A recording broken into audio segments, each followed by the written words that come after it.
How will that affect yung requirements ninyo sa paghahanap ng standard bearer knowing that malinaw na kung sino yung makakalaban po ninyo and that is VP Sara? Well, dahil ilang taon na rin kaming magkakasama at regular na nag-uusap, bago pa man itong recent important development, patuloy yung pag-level off namin, pagkakasundo kung ano yung aming mga requirements or qualifications na hahanapin sa aming hanay. Hindi po nagbabago yon here. Ma'am, do you feel that it is now more urgent given that just a few minutes ago the Vice President declared that she's running for President in 2028? Oh, well, sabi ng mga paborito nating mga philosophers, tayo po ay may free will, so gamitin po natin. Ma'am, yung announcement ni VP Sara today to run, naging malinaw na. How will this affect the timeline of the United Opposition in terms of also declaring your own standard bearer?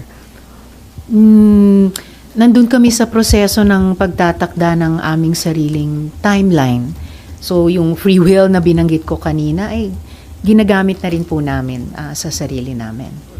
So, it remains that you will announce by end of the year or first quarter of 2027? Tama po ba? Yun yung task that we have set ourselves. Ma'am, how will that affect yung requirements ninyo sa paghahanap ng standard bearer knowing that malinaw na kung sino yung makakalaban po ninyo and that is VP Sara? Well, dahil ilang taon na rin kaming magkakasama at regular na nag-uusap, bago pa man itong recent important development,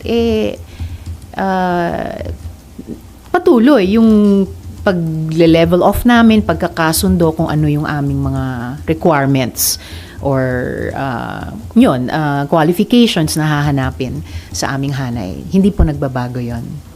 And qualifications are what, ma'am?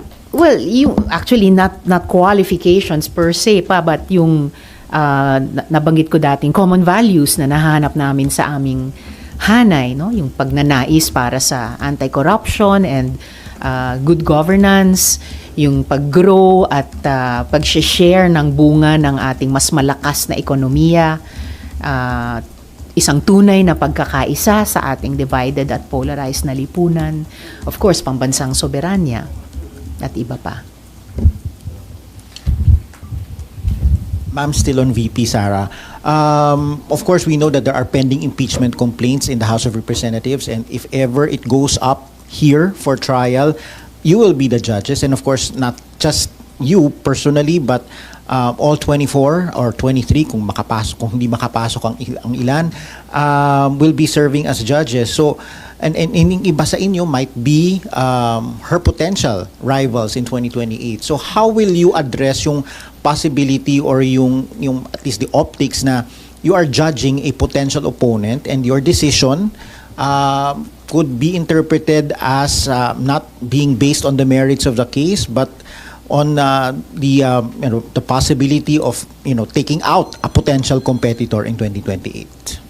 More than any optics,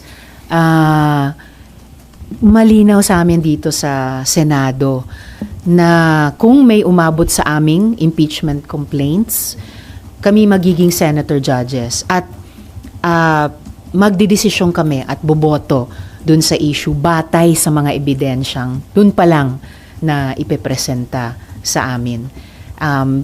Like most everything that comes before the Senate, usapin yan ng demand for accountability ng ating mga kababayan na answerable lahat kami na nagtatrabaho sa gobyerno, including yung highest officials natin dahil sila yung possible subject ng impeachment complaint. So ako, ngayon pa lang, hinahanda ko ang sarili ko sa posibilidad na may umabot na impeachment complaints dito. If and when that happens, magsisilbi ako bilang senator judge at klaro sa akin yung tungkulin sa akin doon.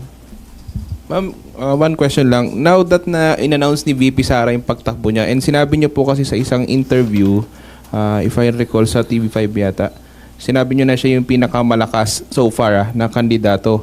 Pero ano nyo nakikita yung dapat maging strategy po ng United Opposition para matalo nga yung sinasabi nyo pong malakas sa kandidato? Yung strategy na yon bahagi pa ng matagal at matinding trabahong gagawin namin kapag 100% ng kaming nagkaisa sa common candidates namin. Maraming salamat.